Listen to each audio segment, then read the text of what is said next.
kipengele ambacho nataka nizungumze na wewe, yamkini nikizungumza siku ile Ijumaa, habari ya mtu mmoja anaitwa Samsoni. Habari ya mtu mmoja anaitwa Samsoni. Samsoni alikuwa ni miongoni mwa watu ambao Mungu alifanya agano ili kuzaliwa kwa Samsoni.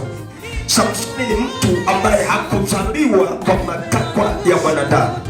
Ilikuwa ni wakati taifa la Israeli linapita kwenye mateso, linapita kwenye kusumbuliwa na maadui.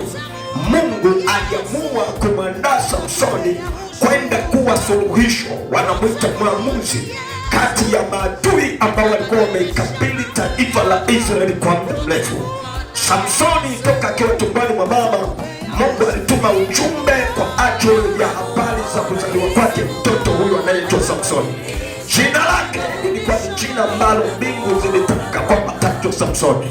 Namna ya kuishi kwake duniani, mbingu zilikuwa zimechora ramani Samsoni ataishi namna gani, ya kwamba Samsoni ataishi na atakapozaliwa asile kitu chochote chenye ulevi wala asinyoe nywele, kwa sababu yeye alikuwa ametumwa kwa misheni kamili kwa ajili ya taifa la Israeli. Alikuwa ametumwa kwa kusudi kamili kwa ajili ya yale ambayo Mungu alikuwa amekusudia Samsoni aende kuyafanya kwa ajili ya taifa la Israeli. Samsoni anazaliwa katika agano. Samsoni anazaliwa katika familia ambayo ilimjua Mungu. Samsoni anazaliwa katika kanuni, analelewa kwenye maisha ya kumjua Mungu.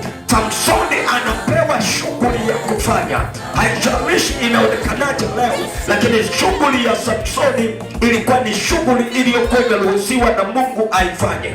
Samsoni anapewa maelekezo na wazazi wake, anapewa na maelekezo na wazazi wake namna gani ataishi. Anaelekezwa. Waliokuwa wamepewa maelekezo ya namna Samsoni anapaswa kuishi walikuwa ni wazazi, wala hakuwa Samsoni mwenyewe. Samsoni hakujua chochote katika kuzaliwa kwake. Yamkini alijichanganya na watoto wengine akacheza nao, na ndio maana unaona maisha ya Samsoni aliweza kuangalia mabinti akawapenda kama vijana wengine wanavyopenda, akaangalia watoto warembo akawaona kama wengine wanavyoona. Lakini waliokuwa na agizo na agano la namna gani Samsoni aishi ni baba yake pamoja na mama yake. Hao ndio walikuwa wanapaswa wanaendelea kusimama, wakiendelea kumwambia Samsoni namna ya kuishi. Nazungumza na mtu leo ya kwamba yuko Mungu ambaye anatumia wazazi kwa ajili ya kutuweka sawa kama watoto tulio chini ya jua. Haijalishi leo wana sifa gani, lakini wanaweza wakawa na maagano yaliyo bora ama maagano yasiyokuwa bora. Maisha yetu yanategemea tumetoka kwenye mkondo wa namna gani.